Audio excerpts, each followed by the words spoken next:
Subscribe करें हमारे YouTube channel साधना gold को और पाएं वीडियो सबसे पहले। और हाँ, बेल आइकन दबाना ना भूलें। कुछ लोग ऐसे होते हैं भैया, कोई आगे बढ़ रहा हो, कोई ऊंचा चढ़ रहा हो, कोई अच्छा काम कर रहा हो, तो जब संसार में कुछ ऐसे भी लोग होते हैं जो एक दूसरे की टांग खींचने में लगे होते हैं।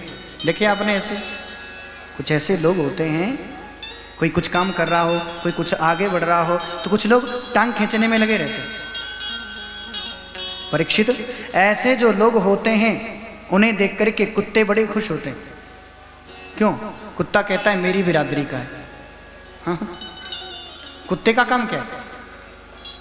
किसी नगर में, किसी गली में कोई कुत्ता जा रहा हो, आप डंडा मारे ना मारे उस गली के कुत्ते पीछे लग लेंगे। अर्थात कुत्ते का दुश्मन कुत्ता।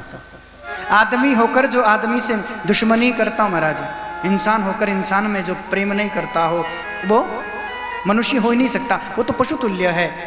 ऐसे देख करके कुत्ता बड़ा खुश होता। कहते हैं हमारी है तो इंसान, देखने में तो अट्टा कट्टा है, लेकिन बिरादरी अपनी ही मालूम पड़ती है, लगता है अपनी ही बिरादरी का है। दूसरे कुछ लोग होते हैं, कुछ ऐसे भी लोग होते हैं परीक्षित, जो अभक्षण का भक्षण करते हैं। जो नहीं खाना चाहिए, पता है नहीं खाना चाहिए, फिर भी खाते हैं। जो नहीं खाना चाहिए, जो उसका सेवन करते हैं, जो अभक्षण का भक्षण करते हैं। जो नहीं पीना चाहिए उसको भी पी लेते हैं। ऐसे लोगों को देख करके सुअर बड़े खुश होते हैं। कहते हैं हमारी तरह हट्टे कट्टे, जो नहीं खाना चाहिए वो भी खाते हैं। कहते हैं लगता है हम अपनी ही बिरादरी के हैं। थोड़ा रंग रूप अलग हो गया थोड़ा सा, बाकी है तो अपनी बिरादरी। भैया सुअर उस जगह मुंह मारता है जो सबसे गंदी जगह होता है। सुअर हर समय सबसे गंदगी में मुंह मारता है। इसलिए परीक्षित, ऐसे जाति के लोगों को देख करके सुअर बड़े खुश होते हैं।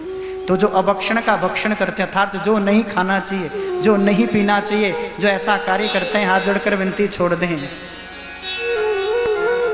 दूसरा, तीसरा, 4 उदाहरण भागवत में दे रहे हैं परीक्षित। सुखदेव कहते हैं राजन सुनो, कुछ लोग होते हैं, कुछ ऐसे भी लोग होते हैं, कुछ थोड़ा सा उनको धन मिल जाए, थोड़ी संपत्ति ऐसे लोगों को मिल जाए, थोड़ा सा पद मिल गया, प्रतिष्ठा मिल गई, कहीं धोखे से कुछ बन गए हैं, तो बाबूजी ऐसे चलते हैं। राम राम सेठ जी मोह इधर को घुमाते हैं। अर्थात अहंकार में आकर के जो सदैव अकड़ के चलते हैं, सर उठा के चलना गर्व की बात है, लेकिन अहंकार करना गलत है। परीक्षित, ऐसे व्यक्ति को देख करके ऊंट बड़ा खुश होता है। कहते हैं हमारी बिरादरी का ढाल चाल तो देखो इसकी, थोड़े से 2-4 रुपए क्या आ गए, थोड़े से धन दौलत क्या मिल गई, मान पद प्रतिष्ठा क्या मिल गई, बाबूजी चलते कैसे? ऊंट ऐसे चलते हैं। हाँ, जमीन पे जिनकी दृष्टि नहीं, आसमान की ओर जिनकी सदैव दृष्टि रहती है, सदैव अहंकार में जो तने रहते हैं, उसे देख करके ऊंट बड़ा खुश होता है। चौथा उदाहरण ध्यान से सुने परीक्षित, कुछ लोग ऐसे होते हैं जिनका पूरा जीवन कमाने में, इकट्ठा करने में बीत जाता है। ऐसे भी लोग होते हैं जिन्हें फुर्सत ही नहीं। कथा का दूसरा दिवन आयोजन पूछें, अरे बाबूजी आ जाते, थोड़ा 1 घंटा लगा देते। अरे भैया फुर्सत नहीं, समय मिले तब तो आवे। हाँ, जिनकी संपूर्ण जिंदगी केवल कमाने और खाने में व्यतीत हो गई, जो केवल बोझ ढोने में, गृहस्थी का बोझ ढोते ढोते जिनकी पूरी जिंदगी बीत जाती है और अंतकाल पड़े पड़े प्राण निकल जाते हैं। ऐसे लोगों को देखकर, जो ना भजन करते हैं ना हरि कथा सुनते हैं, ऐसे लोगों को देखकर गधा बड़ा खुश होता है। गधा कहता है मेरी जात बिरादरी के, देखो तो मेरी ही तो जात बिरादरी है, काम दोनों हम एक जैसा करते हैं। भैया गधे का काम क्या होता है? बोझ ढोना, और काम भी एक जैसा और दोनों की अवस्था भी एक जैसी। देखो जिंदगी भर गधा काम करता है, बेचारा बूढ़ा हो जाता है, बोझ उठाने के काबिल नहीं, लेकिन मालिक कभी माला उठा करके कोई पुरस्कार देता है, गले में माला डाल करके, अरे भैया बड़ा बढ़िया गधा है, बहुत काम किया, पुरस्कार देता है। क्या देता है? मालिक जब भी देता है तो 2 सोटे की देता है, 2 लाठी की देता है।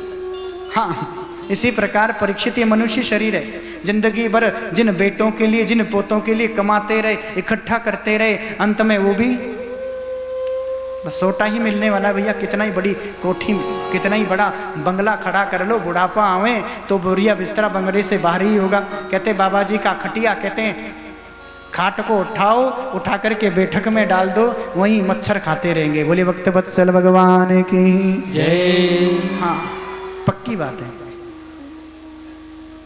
तो भैया जिनका जीवन परीक्षित, जो कभी भजन नहीं करते, कमाते हैं, इकट्ठा करते हैं जिंदगी भर, बस बेटा पोता बेटे का विवाह हो गया, फिर ना रे भैया पोता नेक्स्ट और पोता को मुखड़ा देख लो फिर भजन कर लूंगा। अब पोता भी हो गया, कहते अरे नेक्सा पढ़ ले, कुछ डिग्री विग्री कर ले, फिर भजन करूंगा। अब डिग्री भी हो गई, फिर भी गृहस्थ का बोझ छोड़ा नहीं, कहते अरे विवाह और हो जाए। घर वाले सोचते हैं बूढ़ा टपके तुम पोते को विवाह करें, पता नहीं कहीं विवाह के दिन ही टपक जाए, कहीं विवाह में ही आपको प्राण निकल जाए तो गड़बड़ है जाएगी। घर वाले मरने का इंतजार कर रहे हैं और बूढ़े बाबा खटिया में पड़े पड़े पोते का विवाह का इंतजार कर रहे हैं। हाँ। ऐसे जो लोग होते हैं, बुढ़ापा आ गया, बुढ़ापा आता है ना, अरे भैया बुढ़ापा ऐसे थोड़े ही आता है, वो तो घंटी बजा के आता है। हाँ, एक घंटी बजती है, बाल सफेद हो जाते हैं हमारी तरह। अब बाल सफेद हो गए, समझ लेना भैया बुढ़ापा आ गया। विचार कर लेना बस अब समय आ गया हरि भजन करने का। भजन करते नहीं, बढ़िया से शोरूम में पता नहीं कहाँ कहाँ जाते हैं, काला करवाते हैं, खूब बाल डाई करवाते हैं, भजन नहीं करते। दूसरी घंटी बजती है, खूब पूरियां खाए, खूब समोसा खाए, अब बत्ती सी टूट के झड़के बाहर आ गई। भगवान कहते हैं प्यारे दलिया पी हरि का भजन कर। करते हैं? क्या करते हो? अरे डॉक्टर साहब बढ़िया सा सेट बनाना, खूब बढ़िया बढ़िया बत्ती सी चमका के रखते हैं, नया नया सेट फिट करवाते हैं, भजन नहीं करते, फिर भी भजन में मन नहीं। तीसरी घंटी बजी, आंख से दिखना बंद, 4 आंखें लगा ली, भजन नहीं करते, एक बार भी मन में विचार नहीं करते। परीक्षित भैया इस आंख से खूब संसार देख लिया, तृप्ति कभी होगी नहीं, एक बार अंतर मन भी हो जा, अंतर्मुखी होकर के अंदर बैठा मुझ परमात्मा का भी दर्शन कर, लेकिन करता नहीं। जब देखो तब संसार में का दर्शन करता है। चौथी घंटी बजी,